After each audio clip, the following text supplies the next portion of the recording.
Di awal episode ini kita diperlihatkan Xiaoyan yang sedang berlatih di Menara Ki Langit. Xiaoyan merasa senang dirinya sebentar lagi akan menembus Doling. Namun Xiaoyan masih teringat perkataan Medusa, bahwa jika Xiaoyan tidak mendapat pil yang dia inginkan, maka Xiaoyan akan dihabisi. Namun gurunya berkata jangan khawatir, sebelum dia dalam bentuk sepenuhnya dia tidak akan bisa. Kemudian setelah Xiaoyan berlatih di Menara Ki Langit, akhirnya Xiaoyan, dia memutuskan akan kembali ke Gerbang Pan karena dia sudah lama berlatih di Menara Langit ini. Kemudian cerita pun berpindah kepada Sun Er, yang berbicara dengan Wu Jia dan juga pesulap merah. Sun Er berkata, sekarang banyak murid telah bergabung ke Gerbang Pan. Namun di tengah percakapan itu tiba-tiba salah satu murid mengatakan bahwa Lin Yan sedang mencari Xiaoyan, yang membuat Wu Jia pun sangat kesal karena Lin Yan yang selalu datang ke sini. Bahkan dia mengatakan dia sudah mengatakan jika Xiaoyan datang akan memberitahunya. Kemudian Sun Er berkata mungkin karena dia tidak bergabung ke praktisi manapun. Jadi dia tidak memiliki banyak teman. Setelah itu cerita pun berpindah ke pasar akademi dalam. Ternyata praktisi putih yang dipimpin oleh Ferdi Sambo Bai Cheng dia mengacau. Ternyata dia sedang menghajar praktisi Gerbang Pan yang sedang menjual obat. Kemudian kita pun diperlihatkan lagi di Samsudin keris petir. Dia berkata, hei bocah elit berani sekali kalian menjual obat di sini. Hari ini pasti aku akan menghancurkan kalian. Bai Xian si Syamsuddin pun memerintahkan pasukannya untuk menghancurkan toko dari Gerbang Pan. Kemudian cerita pun berpindah kepada Xiaoyan sang metik glory yang ternyata akhirnya Xiaoyan telah tiba di Gerbang Pan.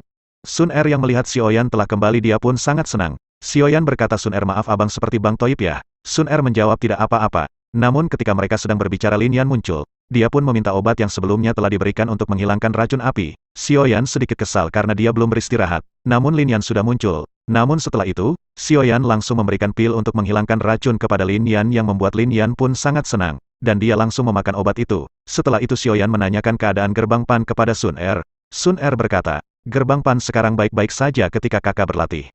Kemudian ketika percakapan itu, Lin Yan mengatakan pertarungan Xiaoyan melawan Reina dan Liu Pei, mungkin dia memiliki dendam atas apa yang kamu lakukan. Dia memiliki sepupu yang bernama Liu Qing, dia orang terkuat pertama di akademi dalam ini. Mungkin Liu Pei nanti dia akan berbicara dengan Liu Qing dan akan membalaskan dendam kepadamu. Namun Lin Yan berkata, jangan khawatir karena sekarang Liu Qing sedang sibuk untuk pertarungan arena di akademi dalam. Mungkin dia tak punya waktu untuk mengurusi hal sepele. Xiaoyan bertanya tentang pertarungan arena itu. Lin Yan berkata, pertarungan arena itu akan diikuti oleh orang-orang terkuat akademi dalam saja. Dan siapapun yang memenangkan kompetisi tersebut maka dia bisa berlatih di menara tingkat 7 dekat dengan inti api merah. Dan jika bisa berlatih di tingkat 7 maka menembus level Do Huang akan lebih mudah. Xiaoyan yang mendengar itu dia pun saat berambisi untuk ikut dalam kompetisi tersebut dan memenangkannya, agar bisa berlatih di menara tingkat 7. Setelah percakapan itu cerita pun berpindah kepada Gerbang Pan yang sedang berhadapan dengan praktisi putih. Di sini ternyata Gerbang Pan benar saja dia dibantai oleh Bai Xian si Syamsuddin menggunakan keris petirnya Ajian Wesi Yowesi. Dengan sekejap saja para murid Gerbang Pan pun dia terkapar oleh Ajian Wesi Yowesi ini.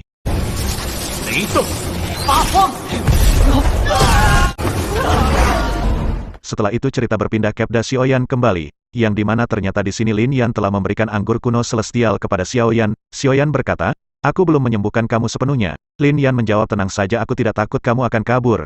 Kalau kamu kabur akan kukejar ke ujung samudera sekalipun.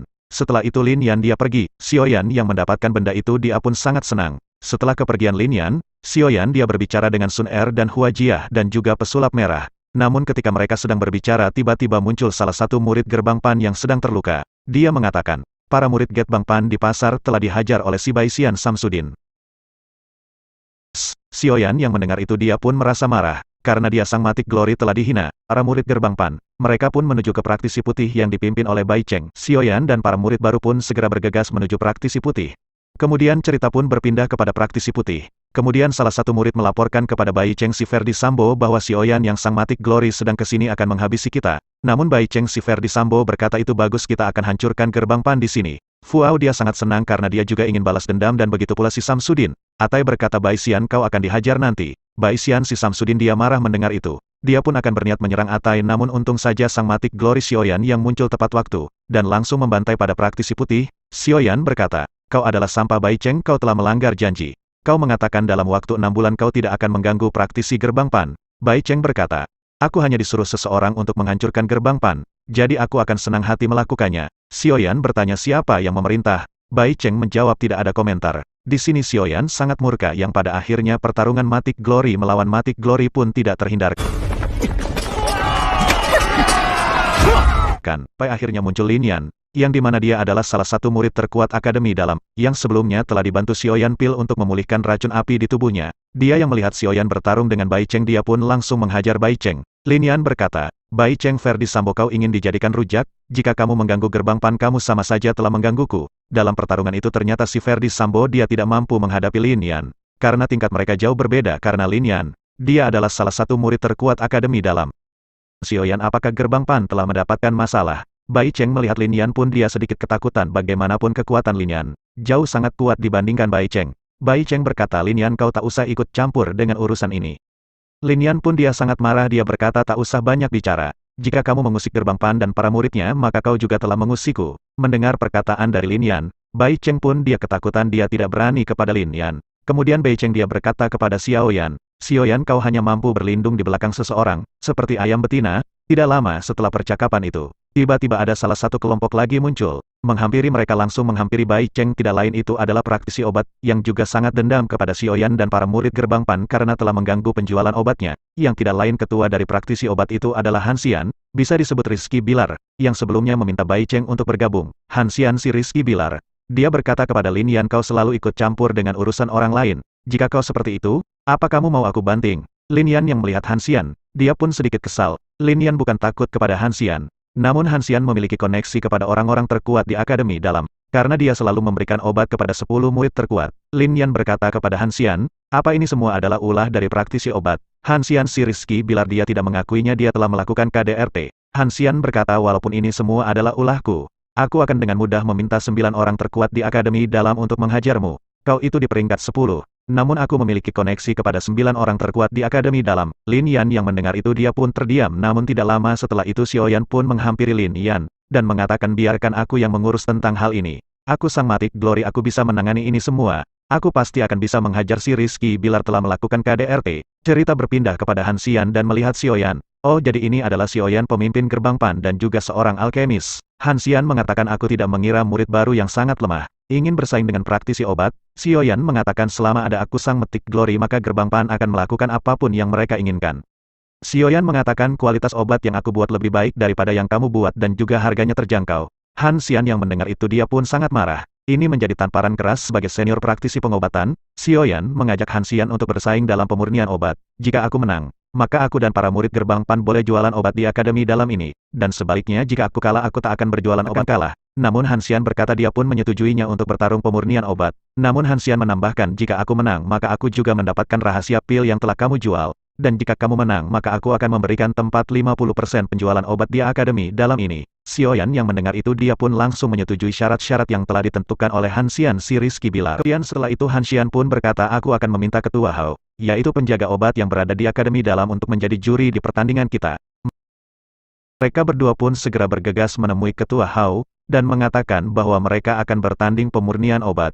Ketua Hao yang mendengar itu pun dia menyetujuinya dan segera bergegas menyiapkan bahan-bahan obat untuk dimurnikan oleh Xiaoyan dan Han Xian, si Rizky Bilar. Ketua Hao pun mengatakan bahwa pertandingan akan dilakukan esok hari. Pada akhirnya dua kelompok gerbang pan dan praktisi obat pun kembali ke tempat masing-masing. Ketika kembali ke gerbang pan, Sun Er Huajiah dan pesulap merah dia pun sangat khawatir dengan pertandingan tersebut. Takutnya ketua Hao dia memihak kepada Han Xian. Namun Lin Yan mengatakan bahwa ketua Hao bukanlah orang seperti itu. Dia seseorang yang sangat adil, dia tak akan mungkin mencurangi kita. Xiaoyan yang mendengar itu pun dia sedikit lega atas perkataan Lin Yan. Kemudian setelah itu esok hari pun telah tiba, akhirnya pertandingan praktisi gerbang pan melawan praktisi obat pun segera dimulai. Dalam pertarungan tersebut ternyata banyak para murid dari praktisi lain menonton pertarungan Xiaoyan melawan Han Xian. Bagaimanapun ini pertarungan yang jarang terjadi, pertarungan antara dua alkemis terhebat Akademi Dalam. Dan tidak lama setelah itu akhirnya ketua Hao muncul, dan tidak hanya ketua Hao di sini, para ketua yang lain pun muncul, mereka pun ingin melihat pertarungan Xiaoyan melawan Han Xian. Ketua Hao mengatakan bahwa pertandingan pemurnian obat ini sangatlah sulit. Aku ingin bertanya kepada kalian, apakah kalian sudah siap dengan tes ini? Tentu saja Xiaoyan dan Han Xian pun langsung menganggukkan kepala mereka, mereka telah siap untuk bertanding. Kemudian ketua pun memberikan gulungan kepada Han Xian dan juga Xiaoyan. Xiaoyan melihat dalam gulungan tersebut ternyata mereka disuruh membuat pil tingkat 5. Tentu saja pil tingkat 5 ini sangatlah sulit dimurnikan. Namun mereka berdua mau tidak mau, mereka telah menyetujui pertandingan ini. Dan terlihat di sini ada Bai Cheng dan praktisi putih yang melihat pertandingan ini. Karena mereka ingin melihat kehancuran gerbang pan. yang dimana di episode sebelumnya kita telah melihat pertarungan Xiaoyan melawan Han Xian. Dalam kompetisi tersebut, akhirnya Xiaoyan pun berhasil mengalahkan Han Xian, yang membuat sekarang para murid Gerbang Pan tidak akan diganggu lagi oleh Han Xian, yang membuat Xiaoyan pun memiliki banyak waktu untuk berlatih. 1 hari pun telah berlalu. Xiaoyan meminta izin kepada Sun Er bahwa dia akan berlatih ke suatu tempat. Xiaoyan meminta Sun Er menjaga Gerbang Pan. Sun Er pun mengatakan baiklah. Singkat cerita, Xiaoyan pun tiba di suatu tempat, yang ternyata di sini Xiaoyan melatih gerakan 3000 kilat. 1 jam pun telah berlalu. Xiaoyan berlatih gerakan 3000 kilat ini, yang ternyata Xiaoyan berhasil menguasai teknik pertama gerakan 3000 kilat yang membuat dia sangat senang. Karena tentu saja gerakan 3000 kilat ini sangatlah berguna dalam pertarungan. Jika Xiaoyan berhasil menguasai semua teknik gerakan 3000 kilat ini, dia akan dengan mudah menghadapi Bai Cheng dalam waktu 6 bulan ini. Kemudian setelah berlatih gerakan 3000 kilat, Xiaoyan pun beristirahat bersama gurunya. Kemudian Xiaoyan pun mengatakan kepada gurunya, "Guru, aku telah menguasai teknik pertama gerakan 3000 kilat." Gurunya pun sangat senang Xiaoyan berhasil dengan cepat menguasai teknik gerakan 3000 kilat ini.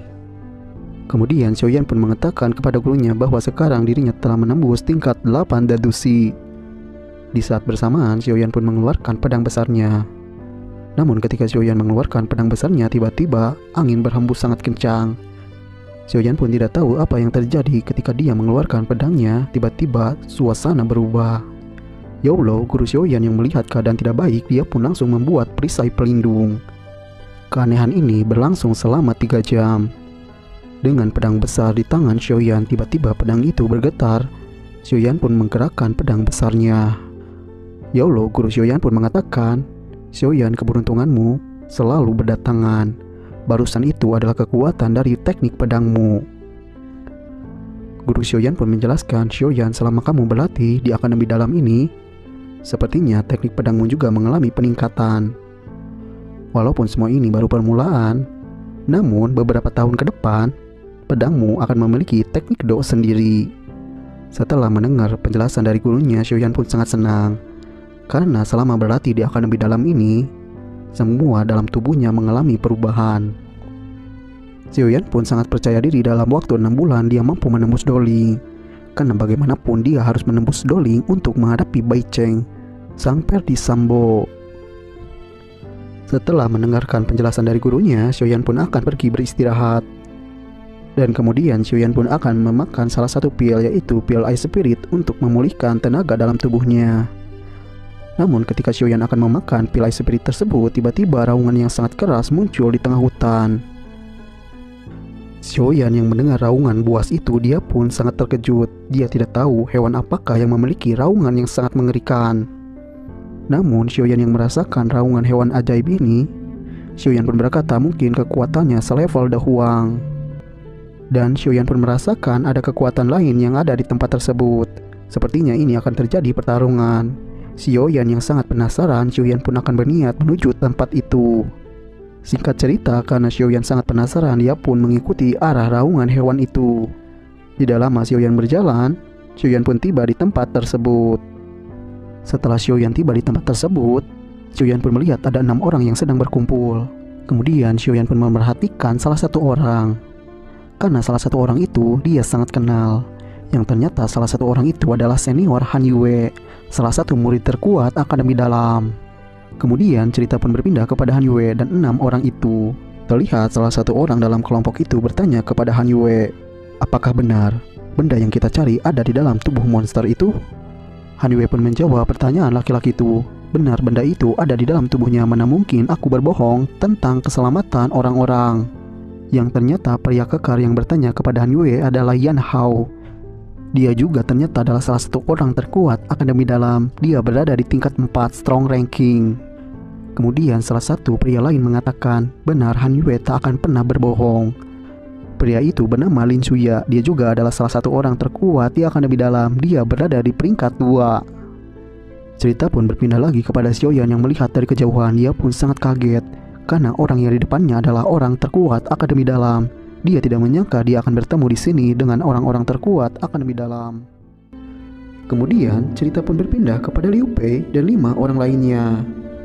Sekarang mereka telah bersiap untuk menghadapi hewan buas yang ada di depan mereka.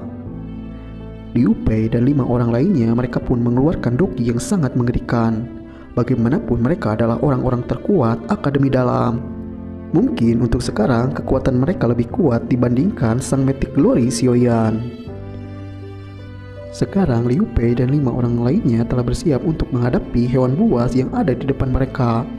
Yang ternyata mereka sedang menghadapi Raja Kera yang mungkin memiliki kekuatan selevel Da Huang. Cerita pun berpindah lagi kepada Xiaoyan yang melihat 2 orang itu, Lin Suya dan Yan Hao. Xiaoyan merasakan kekuatan mereka ada di puncak Doling. Kemudian cerita pun berpindah kepada Liu Pei yang sedang berhadapan dengan Raja Kera, atau juga bisa disebut Kera Langit Iblis Salju. Di saat bersamaan, Raja Kera itu berbicara, "Aku tak akan menyerahkan kepada kalian inti susu pendingin tubuh." Cerita pun berpindah kepada Xiaoyan yang melihat binatang itu bisa berbicara. Xiaoyan tidak menyangka hewan ajaib itu bisa berbicara layaknya manusia. Xiaoyan pun membandingkan dengan piton penelan surga, bahkan dia pun yang berada di tingkat Da Huang tidak mampu berbicara.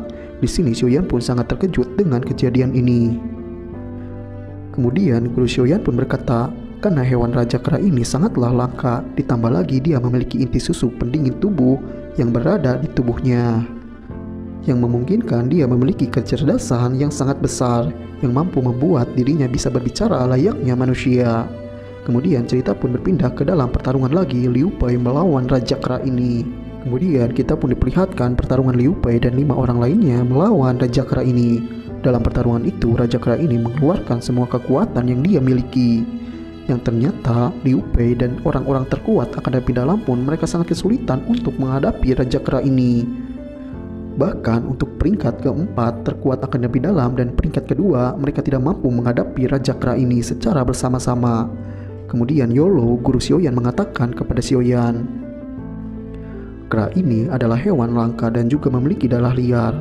Bahkan mungkin berperingkat Da Huang pun akan kesulitan ketika melawan Raja Kera ini."